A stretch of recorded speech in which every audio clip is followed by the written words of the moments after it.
In the year 1860, I, Baron Frankenstein, was sentenced to death on the guillotine.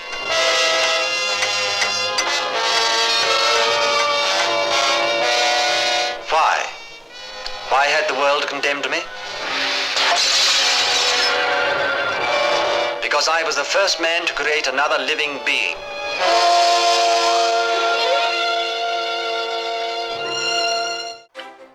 Olá pessoal, sejam bem-vindos à Arca do Moretti, meu podcast semanal sobre cinema, literatura, histórias em quadrinhos e outros assuntos correlatos. Preparem-se para embarcar em uma viagem rumo ao inusitado, ao macabro, ao incomum, porque nós vamos conversar neste episódio de hoje sobre o clássico romance Frankenstein, da escritora inglesa Mary Shelley.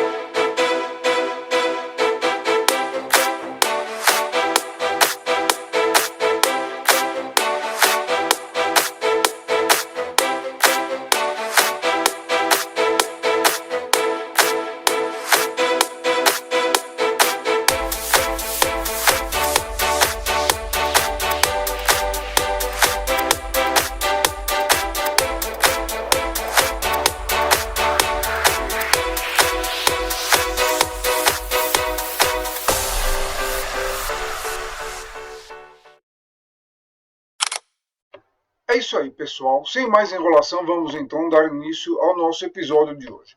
Data estelar 2339.2. Se vocês me permitem, vou iniciar o episódio lendo um trecho de um livro fascinante que me marcou desde a adolescência. Capítulo número 5.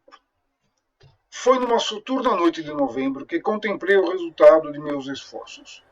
Com uma ansiedade que beirava a agonia, coletei os instrumentos à minha volta e preparei-me para inserir uma fagulha na coisa sem vida que jazia aos meus pés. Já era 1 da manhã. A chuva caía levemente sobre as vidraças e minha vela estava quase apagada quando, pelo brilho da luz quase extinta, vi os olhos amarelados da criatura se abrirem. Ela respirou com dificuldade e um movimento convulsivo agitou seus membros. Como posso descrever minhas emoções frente a esta catástrofe, ou como delinear a desgraça que eu, com tamanha dor e cuidado, criara? Os membros dele eram proporcionais e eu havia selecionado suas feições para serem belas. Belas, santo Deus! Sua pele amarela mal cobria os músculos e as artérias por debaixo. Seu cabelo era liso, de um preto lustroso, os dentes brancos como pérolas. Mas essas exuberâncias apenas constituíam um contraste ainda mais horrível com os olhos aquosos, que pareciam quase da mesma cor das órbitas brancas nas quais estavam. Sua pele era enrugada e os lábios enegrecidos. Essas são palavras de uma jovem de 19 anos, que em 1818 publicou o romance Frankenstein ou O Prometeu Moderno, como era chamado originalmente. Esse livro tem uma profunda relevância literária, por diversas razões. A primeira delas é que ele foi a obra inaugural de um gênero que se tornaria um dos gêneros por excelência do século XX e que agora, mais do que nunca no século XXI, domina as nossas consciências. Estou me referindo à ficção científica. Escritores como Isaac Asimov não hesitam em apontar Frankenstein, de Mary Shelley, a escritora inglesa Mary Shelley, como a obra primordial da ficção científica. A razão para isso é porque a ficção científica pode ser definida como a elaboração ficcional, ou, se preferirem, artística, né, dos nossos sonhos e pesadelos, de maneira racional ou vagamente científica.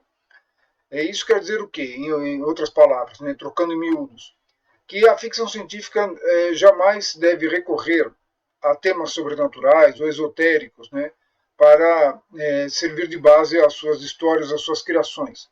A base tem que ser sempre a ciência, a razão, né, o conhecimento científico, enfim. A história de Frankenstein, como todos sabem, é a história de um homem artificial, criado com partes de outros seres humanos recomposto, né, de uma forma supostamente por meios científicos, né, e revivido também, não por meios sobrenaturais, não por meio de invocações esotéricas ou místicas ou coisa parecida, mas por recursos puramente materiais e racionais. Então é isso, são esses elementos que transformam Frankenstein numa obra fascinante. Mas mais do que isso, para quem, como eu, né, conheceu Frankenstein, e acho que a maioria de vocês também foi dessa maneira, que conheceu Frankenstein através dos filmes, das séries de televisão, ou dos jogos de videogame, ou mesmo das histórias em quadrinhos, e depois vai até a obra primordial, até o livro que deu origem a esse personagem. Tenho certeza que vocês, como eu também experimentei quando li pela primeira vez o romance, né, vão sentir uma profunda decepção.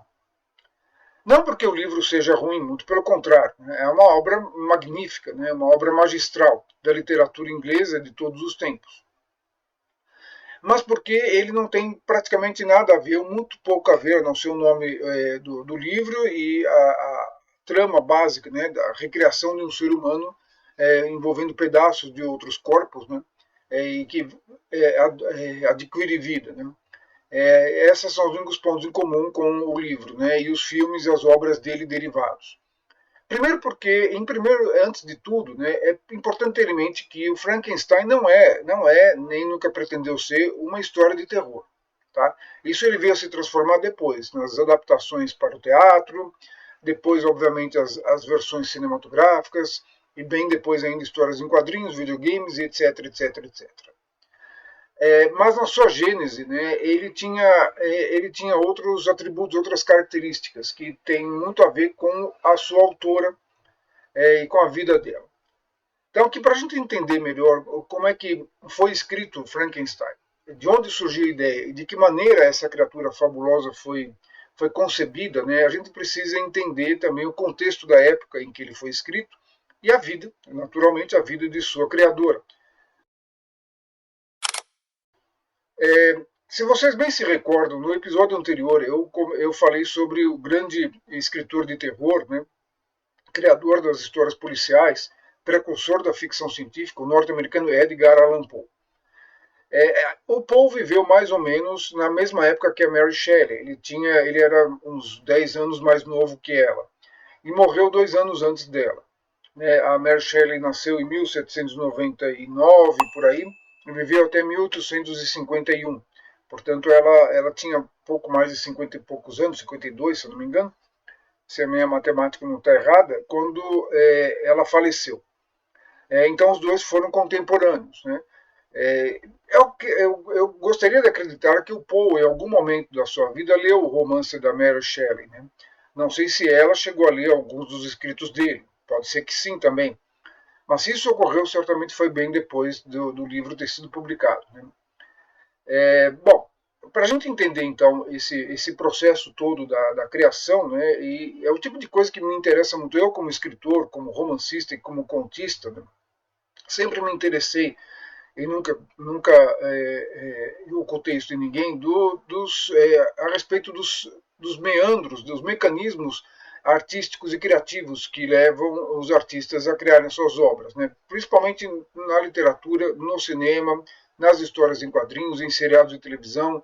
As artes narrativas, enfim, me interessam muito, porque eu trabalho com elas, né? E sempre me interessei em saber por que tal obra, tal trabalho, tal personagem saiu dessa forma, dessa maneira e não de outra, né? Que caminhos mentais conduziram o criador, né, ou os criadores, né, quando a gente se refere a cinema ou televisão, obviamente estamos falando em mais de um autor, aí, mais de uma mão na massa. Né? Que caminhos levaram para que a obra saísse do jeito que sai?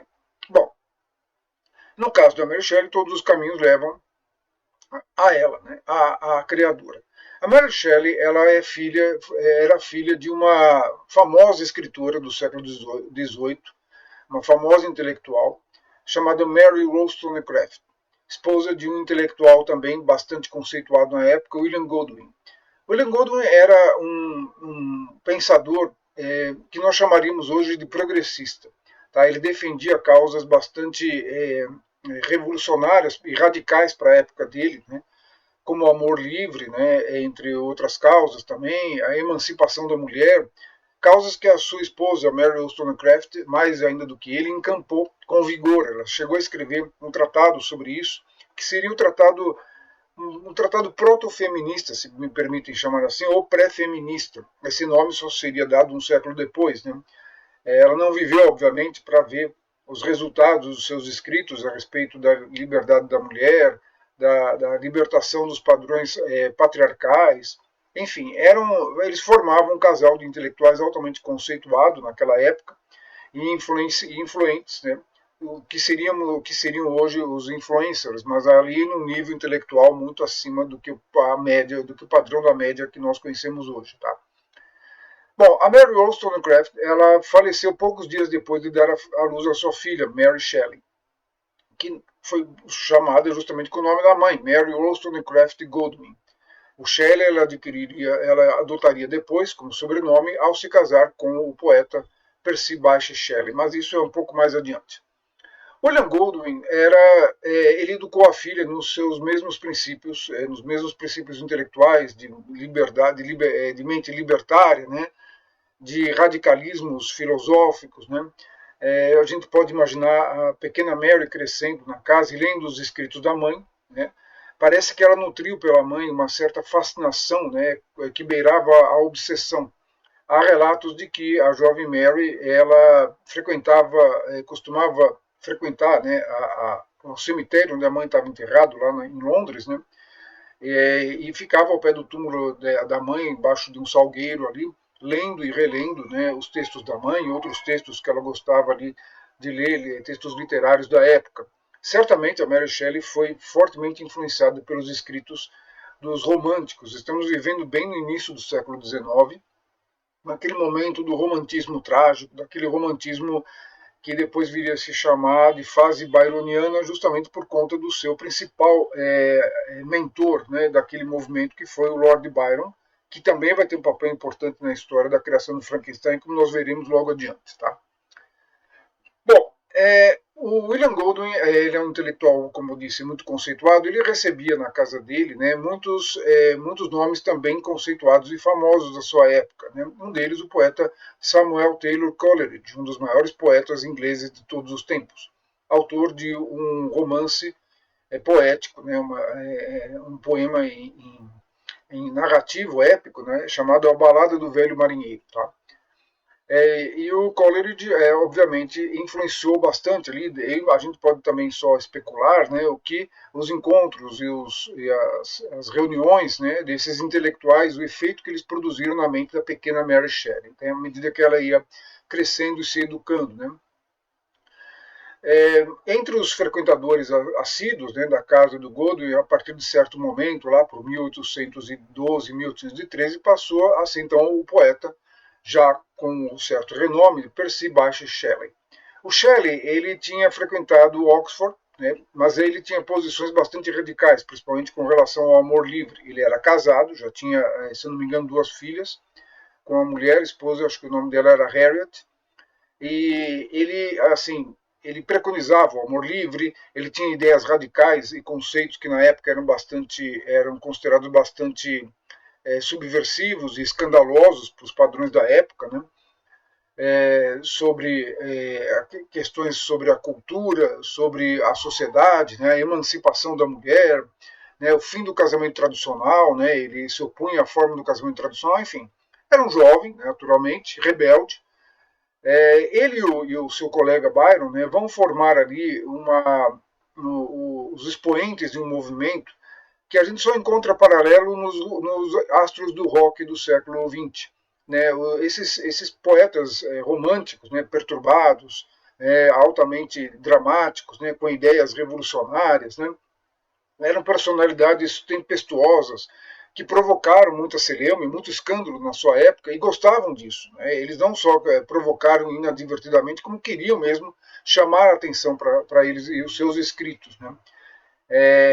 Como poetas românticos, né, típicos, né, eles tinham uma profunda ligação com a cultura grega antiga. Né? O Shelley, ele Ele adorava, por exemplo, o livro do Goethe, que havia saído um pouco antes, chamado Werder, Os Sofrimentos do Jovem Werder, né? Um livro que virou moda naquela época, um best-seller, né? Ele também gostava muito da obra O Paraíso Perdido, do Milton, do poeta inglês Milton, né? A história da criação do homem, de Adão e Eva, e da perdição, da queda do anjo Satanás, né? No inferno. Entre outras obras, né, de grande envergadura ali, e também nutria um profundo amor pela cultura grega, pelos poetas e escritores gregos e latinos. Né. Então, o Shelley era essa personagem, essa personalidade conturbada, vulcânica ali, e, além de tudo, era extremamente bonito, um jovem extremamente atraente, e imediatamente a Mary Shelley se afeiçoou a ele e os dois passaram a se encontrar às escondidas. Consta que um tórrido romance, né, brotou entre os dois. Ela era ainda uma menina, né, ela tinha o que, 14, 15 anos ali, quando conheceu o Shelley. Os dois se encontravam às escondidas, afinal ele era casado, né, não podemos esquecer isso. Eles se encontravam às escondidas no cemitério onde a mãe dela estava enterrada. Né. E lá pelas tantas, em 1816, 1815, aliás, eles resolvem fugir juntos. Né? Resolvem assumir a paixão deles, o amor deles, e resolvem fugir juntos. Tá?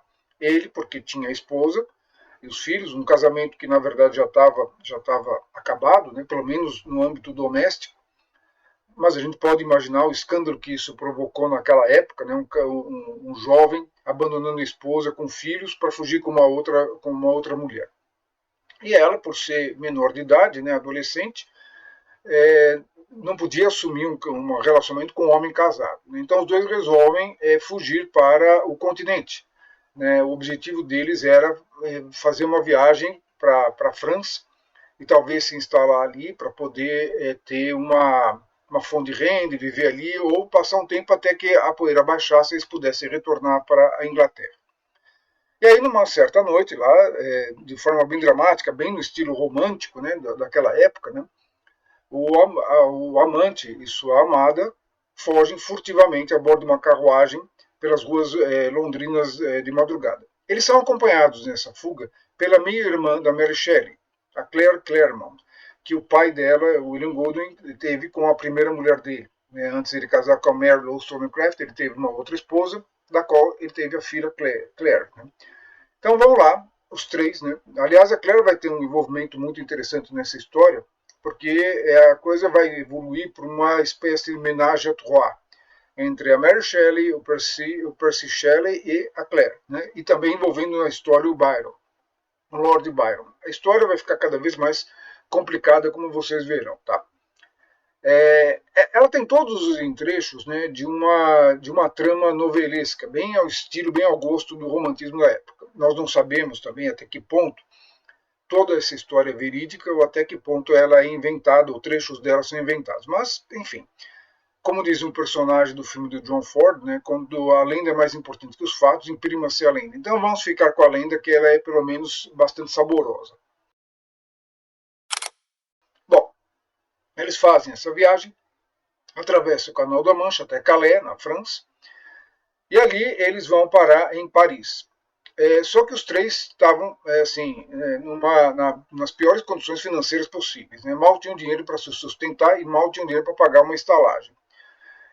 Não passou nenhum dia lá em Paris quando eles perceberam que tinham que fazer alguma coisa ou teriam que voltar para a Inglaterra. Senão eles teriam que pedir esmola nas ruas para os estranhos para poder comer. Né? E aí então eles resolvem voltar para a Inglaterra, mas fazem um percurso um tanto quanto enviesado, né, nessa viagem de retorno para a Inglaterra. Eles pegam um barco, um navio, né, que vai trafegar pelo Rio Reno, né, o Rio Reno ali que saía que faz a fronteira ali entre algumas regiões da França e a Alemanha, e eles vão navegar no Rio Reno até tentar alcançar pelo norte da Europa e pegar um barco de volta para a Inglaterra. Tá?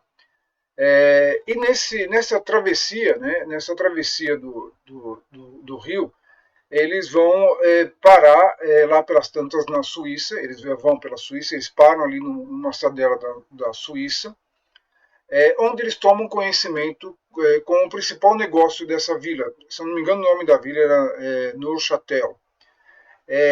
O principal negócio dessa vila, pasmem vocês, era a construção de autômatos mecânicos.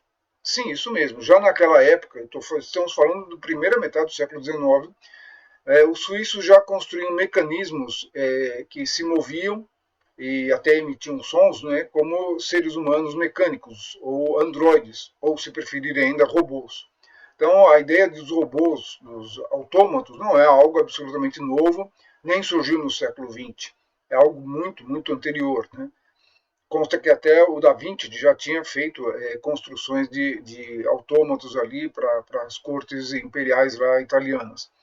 Mas no século XIX, essa vila da Suíça se esmerava em construção de autômatos e certamente a Mary Shelley parece ter ficado vividamente impressionada, né, com a qualidade dos trabalhos desses mecanismos ali que conseguiam se mexer de forma bastante realista. Né.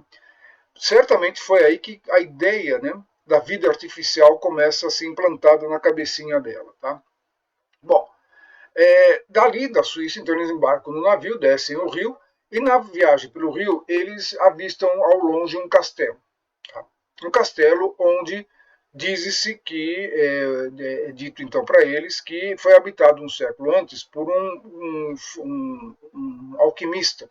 Alquimista famoso, chamado Dieppe, se eu não me engano, esse é o nome dele. E esse alquimista teria buscado trazer a vida, reviver a vida, né? Ou seja, trazer os mortos da vida, né? Uma maneira de encontrar, de fazer com que os mortos retornassem à vida. Né? E certamente essa foi outra ideia que ali entrou na cabecinha da Mary Shelley, né? Ela deve ter pensado a respeito disso. Ela tinha um certo interesse pelo misticismo, pelo ocultismo, porque na casa do pai dela, ela chegou a ler várias obras do pai dela, que, aliás, também escreveu sobre isso. Né? O pai dela também era um polímata, né? William Godwin, e ele deixou vários escritos, parece que são mais de 3 dezenas de livros que ele escreveu, entre ficções e livros de ensaios políticos. Ele também escreveu livros sobre ocultismo, sobre alquimia, né? E a biblioteca do pai, a gente só pode também imaginar como essa biblioteca devia ser vasta e rica. A Mary Shelley leu obras sobre o Paracelso, sobre Alberto Magno, famosos alquimistas da Idade Média. Né? E aquilo, quando ela ouviu falar da história desse alquimista, né, alemão, ela deve ter ficado bastante impressionada e curiosa, né, a respeito do assunto, porque era um assunto que a fascinava de uma maneira ou de outra. Tá? Mas o mais interessante nessa história é o nome desse castelo em que esse alquimista viveu. Em português, o nome do castelo era a Rocha dos Francos, tá? Mas é em alemão que o nome desse castelo vai entrar para a história, porque o nome desse castelo originalmente se chamava Frankenstein. Então, eles voltam, então é isso, o trio, né, formado pelo Percy Shelley, a Mary, e a meia irmã dela, Claire, volta então para a Inglaterra. Só que as coisas não ficam mais fáceis ali. O pai parece, o William Goldwyn ficou bastante desgostoso com esse relacionamento da filha com um homem casado, meio que a renegou, né? Não aceitou esse relacionamento espúrio. A mulher do Shelley passou a atormentar o casal, né? Porque queria que o marido pagasse a pensão para as filhas deles, né? Então foi um tormento constante. E aí, para complicar as coisas, a Mary Shelley engravida. Estamos no início de 1816, e ela engravida do primeiro filho dela com o Shelley, que vai nascer tempo depois e vai se chamar William. No romance que ela vai escrever, do Frankenstein, William é o nome do irmão do personagem principal, o Victor Frankenstein. Tá? Então, ela estava grávida, quando então, por volta de junho de 1816, para esfriar a cabeça, né, para ficar um pouco longe dos problemas, eles embarcam em uma nova viagem. Tá? Então aí vem a segunda viagem, essa segunda viagem que vai se tornar o ponto de partida do que viria a ser o romance Frankenstein. Tá? E da criação de dois personagens icônicos da literatura, tá? Do século XIX.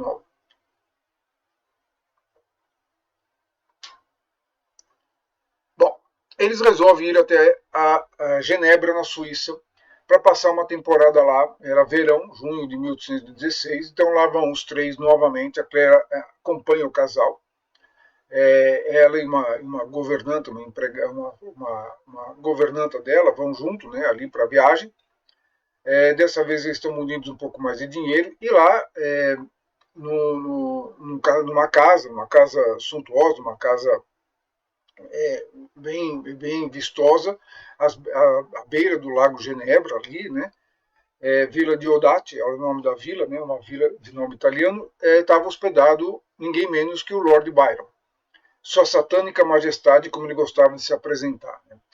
O Byron era uma dessas figuras, eu já falei do Shelley, né, que o Shelley era rebelde, era provocador, mas o Byron era o Shelley, a enésima potência. Tá? O Byron era uma personalidade magnética. Né? Quem chegava perto dele não deixava de ficar fascinado por ele. Eu penso no Byron como se fosse um precursor desses grandes astros da música, astros do rock que nós conhecemos hoje. Né? Acho que ele era uma espécie de mistura entre David Bowie, um Elton John, né, um Mick Jagger, alguma coisa assim, um agitador cultural daqueles que marcam uma geração inteira. De fato, o próprio movimento romântico naquela época ficou conhecido pelo nome dele, pelo gosto literário dele do byronismo. Né? E ele já era, na época em que esse episódio se dá, já era um nome famoso, já tinha publicado suas obras, já era incensado como um dos grandes poetas da história da Inglaterra. E o Byron, ele, além de compartilhar com Shelley das mesmas ideias libertárias, das mesmas ideias de amor livre, contra o casamento burguês, que coisa e tal, né? O Byron era também, ele era uma máquina sexual insaciável, né? Ele era um predador sexual insaciável, não podia ver uma saia na frente, né? E não só isso, ele era sedutor, extremamente sedutor, pelo que todos os relatos dizem. Né? Então, ele era difícil de qualquer mulher ficar alheia à presença dele. Não só as mulheres. Né? Diz-se que ele também teve tórridos relacionamentos homossexuais também. Então ele se gabava, né, de ter essa postura, né, e era ateu convicto, né, e não escondia isso de ninguém. Estamos falando do início do século XIX. Uma figura dessas provocava alto escândalo por toda a Europa. Né? Um cara que se apresentava como ateu convicto, que se anunciava como sua satânica majestade, e que mantinha relações homoafetivas com outros homens e também tinha relações insaciáveis com várias mulheres ao mesmo tempo, né? Obviamente era motivo de escândalo e de repulsa pelos setores mais conservadores. Né? Ao mesmo tempo, obviamente, ele construiu uma personalidade fascinante e arrebatadora para os jovens da época. Né? E além do Byron, né, nessa vila de Odate também estava o médico dele, Dr. John Polidori. Esse médico parece que era uma figura bastante extravagante. Né? Era um sujeito bastante complicado, conturbado, ele tinha veleidades a ser um escritor, poeta, nunca conseguiu de fato ser um grande escritor. Né?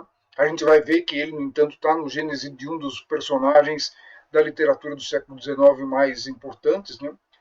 Mas o Polidori, ele tinha assim, ele nutria uma afeição pelo Byron, que parece que muitos acreditam que beirava a homofetividade. Né? E acho que o Byron percebeu isso, porque ele acabava voltando ao médico, né, uma posição de desprezo e disfarçada de zombaria. Então ele não perdia a oportunidade para zombar e humilhar do Dr. Polidori. O Dr. Polidori se ressentia bastante disso, mas não conseguia se desapegar do Byron. Ele tinha um fascínio, parece, pelo poeta, né, assim, insaciável. Né, era uma coisa meio obsessiva, né.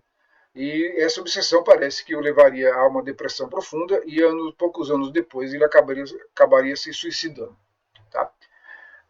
Mas então, nesse verão de 1816, lá vão o casal do Shelley, a irmã da Mary, na mesma casa onde fica o Byron e fica o Dr. Polidori, né, e as governantas, os empregados ali.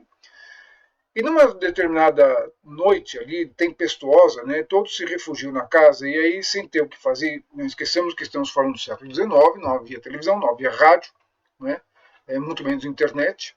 Então tudo que havia para se fazer era conversar, jogar a conversa fora e ler, né, à luz de velas, né, ou coisa assim. E aí eles começam a ler obras, já que era uma noite tempestuosa, eles começam a ler histórias de fantasmas, ali algumas que o próprio Byron havia escrito, né? E trocar impressões sobre histórias de fantasmas, não sei mais o que, até que lá pelas tantas, no meio da tempestade que estava se abatendo lá sobre o Lago Genebra, um raio despenca sobre uma árvore nas proximidades da casa da Vila Diodati. E parece que esse evento impressionou bastante a Mary Shelley, porque ela cita um evento idêntico no livro dela, no Frankenstein. Tá? E aí o assunto, esse raio, esse relâmpago, acaba despertando, mudando a direção da conversa ali entre eles, para uma conversa sobre a eletricidade e o poder da eletricidade. E aí eles começam a falar sobre o galvanismo, a ciência do galvanismo. O galvanismo tinha sido desenvolvido por Galvani, estava sendo desenvolvido por Galvani naquela época. E o Galvani vinha descobrindo alguns efeitos elétricos nos corpos animais. Algumas rãs haviam sofrido experimentos, né? Rãs mortas haviam sido revividas, né? Ou pelo menos movimentos de rãs haviam sido conseguidos em rãs mortas que elas se mexessem, né? Através de eletrodos, né? Então essa discussão sobre eletricidade, o poder da eletricidade para criar a vida, né? Começou a ser debatido ali com certa profundidade nessa noite tempestuosa, né? Astonishing creature. I, Lord Byron? Frightened of thunder, fearful of the dark, and yet you have written a tale that sent my blood into icy creeps. Look at her, Shelley. Can you believe that bland and lovely brow conceived a Frankenstein? A monster created from cadavers out of rifled graves? I don't know why you should think so. Uma noite regada a ópio, a bebida, né? E parece que acabaria descambando em orgias sexuais, né? Isso é o que a lenda diz. Sobre essa noite fatídica, né, daria até para fazer um filme. Né? Na verdade, foi feito um filme. Né? O Gótico, feito nos anos 80 pelo Ken Russell, é um filme que eu até recomendo. Ken Russell foi um diretor inglês bastante barroco, bastante surreal, onírico. Né? Não é para todos os gostos, mas a história... Esse episódio pede uma história com esse tratamento. Então, recomendo vocês que, se tiverem curiosidade, e vejam esse filme. Né? Mas enfim, nessa noite então, a noite para fechar a noite, o Byron então sugere que cada um dos convivas ali participe de um concurso literário e escrevam cada um uma história de terror ao seu gosto. Tá? Então, o que acontece é que eles vão dormir e no dia seguinte ele se põe a escrever. Né? Então, o Shelley chega a escrever uma historinha curta, que deixou meio incompleta, sobre fantasmagorias e tal. O próprio Byron acabaria trabalhando em alguns poemas sobre coisas sobrenaturais, mas seria Mary Shelley e o Dr. Polidori que iriam realmente levar a tarefa a cabo, e as obras que eles deixaram acabariam sendo bastante influentes. O Polidori, vamos começar por ele, escreveu uma obra sobre um sujeito chupador de sangue, que ele chamou de Vampire, o vampiro. Ela seria publicada uns 2 anos depois, em 1818, por aí, mas sem o nome dele. Só muito tempo depois é que, por um tempo se pensou que a obra era do Byron, mas depois de muito tempo, se descobriu que a verdadeira autoria do Dr. Polidori. Pois bem, esse livro, Vampiro, acabou servindo de inspiração, muitos anos depois, já para o final do século XIX, para que o Bram Stoker escrevesse o seu clássico Drácula.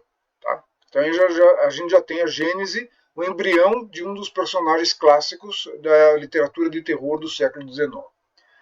O outro vai ser, então, como todos sabemos, criado pela Mary Shelley. Lembrando que no século XIX nós tivemos 4 grandes personagens da literatura de horror. Né? O vampiro, o Drácula. O outro, Quasimodo, do Corcunda de Notre Dame, do Victor Hugo. O outro, o Mr. Hyde, o personagem do médico monstro, do romance O Médico Monstro, do Robert Louis Stevenson. E, finalmente, o Frankenstein, da Mary Shelley. Então, a Mary Shelley ela tem sonhos atribulados. Algumas versões dizem que foi naquela mesma noite que ela teve um sonho. Outras dizem que foi em noites subsequentes, depois que ela teve o sonho. Mas o fato é que, ao que tudo indica, ela teve um sonho terrível com um ser que desperta, abre os olhos amarelados, a pele mortiça, né, como se fosse um cadáver retornando à vida, né, em um laboratório, né, e parece que essa cena, que é equivalente àquela que eu descrevi aqui no começo do meu podcast, que é mais ou menos o que ela elaborou, que foi o ponto de partida do romance dela. E aí ela vai se pôr a escrever o romance relativamente em certa velocidade, ela termina o romance até o final daquele ano. 1816 o romance estava pronto. Tá? Antes que os convidados deixassem a vila de Iodate, né, o Byron fez uma previsão que se tornaria real, né, de que todos ali teriam finais, destinos trágicos. Né, de todos ali presentes teriam destinos trágicos e, de fato, parece que foi isso que aconteceu. Tá? Cada um dos integrantes daquela casa, que passaram aquela noite fatídica, né, na vila de Iodate, no lago Genebra, anos depois sofreram destinos terríveis. Né? Como eu falei, o Polidori se matou em 1821, né? Talvez pela desilusão com o Byron, talvez a desilusão com a sua carreira artística, ou talvez uma mistura de tudo isso. Né? Era uma mente instável, como eu falei, né? Uma personalidade perturbada, e acabou cometendo suicídio e ingerindo ácido ali, uma forma terrível, né? de pôr fim à vida. O Shelley, pouco tempo depois, em 1822, ele acaba morrendo no naufrágio de barco. Ele sai de barco ali na costa da Itália para encontrar o Byron, né? Ele vai com um amigo marinheiro, tal, mas o barco afunda, todos morrem, então ele morre também. E o próprio Byron também morre 2 anos depois, em 1824, quando lutava contra os turcos, né, na Grécia, para a libertação dos gregos do poder dos turcos. Né? Ele morre ali em combate, ali, no meio de uma guerra civil ali. E quanto a Mary Shelley, ela teve um destino também trágico. Mas antes de a gente chegar nisso, deixa eu retroceder. Então, 1816. 1816, a Mary Shelley dá fim ao romance, ao livro, né, o Frankenstein, que era o subtítulo de Prometeu Moderno, que já mostra aí o gosto pela cultura grega, que vinha ali do pai, principalmente do Shelley. Nessa altura do campeonato, quando eles voltam para a Inglaterra, pouco tempo depois acontece uma tragédia. É encontrado o corpo morto da esposa do Shelley, a Harriet, é encontrada morta, que provavelmente provoca um impacto terrível na própria Mary. Ela deve ter se sentido muito culpada por essa tragédia. Né? E para complicar as coisas, no começo de 1817, a minha irmã, a Claire, dá à luz uma criança, que ela não sabia bem se era do Shelley ou se era do Byron. Né? Que na noite fatídica ela deve ter tido um relacionamento com os dois ao mesmo tempo. Sabe-se lá como é que isso aconteceu, né? Só podemos especular. E aí, no começo de 1817, ela dá à luz uma criança que também parece que não teve vida longa. Tá? A Mary Shelley se casa, então, a partir daí se casa com o Shelley, é aí que ela adota o sobrenome Shelley, passa a ser conhecida como Mary Shelley. O livro é publicado em 1818, o livro Frankenstein, o Prometeu Moderno, mas curiosamente não leva o nome da autora. Tá? Na verdade, não leva o nome de ninguém, um livro dedicado a William Goldwyn, tem ali um prefácio e a revisão a cargo do Shelley, por isso muitos na época consideraram que o autor era o Shelley, mas não tem de fato o nome da autora. Só depois de algum tempo é que o nome dela vai ser publicado em edições posteriores. Tá? O livro foi, a princípio, muito mal recebido pela crítica, tá? Que consideraram uma escrita de um louco, né, de um maluco, de alguém ensandecido, né, escrito com uma visão ensandecida das coisas. Né. O livro tem muitas influências, ele sofre muitas influências do Shelley, porque o Shelley ele também trabalhou como revisor no livro. Então a gente só pode especular também, só pode imaginar até que ponto o Shelley pôs o dedo dele, a mão dele e mexeu no texto da Mary Shelley. Não tem como a gente saber isso. Tá? A própria Mary Shelley, que sobreviveu ao marido, jamais revelou qualquer detalhe sobre isso. E a gente só pode imaginar que uma parte do livro foi mexido ali, houve algo que ele introduziu. Isso porque no livro o Frankenstein é uma espécie de Adão criado artificialmente, inocente, uma criança inocente, que é vítima da repulsa da sociedade, né, e acaba se voltando contra o seu criador, né, como uma espécie de vingança, né, e um ressentimento enorme. Né? Então, o livro ele tem uma linha muito mais poética, filosófica, né? Ele é carregado com essa filosofia a respeito da natureza humana, da condição humana, do destino humano. Né? Essa discussão científica entre ciência e os limites da ciência começa a ser colocada aqui no Frankenstein de forma bem clara e que vai dominar depois a literatura de ficção científica por muito tempo, até os dias de hoje. Né? As consequências do desenvolvimento científico, né, e tecnológico, né, estão ali já, né, presentes nessa obra. O personagem ele vai se desenvolvendo de uma criatura que mal sabe falar até uma criatura bastante instruída, né, que acaba aprendendo de uma forma bastante erudita, né, a conhecer os clássicos, a ter um pensamento mais avançado, ideias metafísicas, enfim, e um sentido trágico da vida que tinha muito a ver com o espírito romântico da época, bastante trágico, atormentado, né, que era bem o mote, o tom das obras literárias do início do século XIX, que marcaram aquela fase do romantismo. Tá? Então, e aí vocês se perguntam, mas como é que esse livro tão profundo e tão assim, filosófico e poético, né, pode se transformar numa história de terror? Justamente tudo que ele não era uma história de terror. Tá?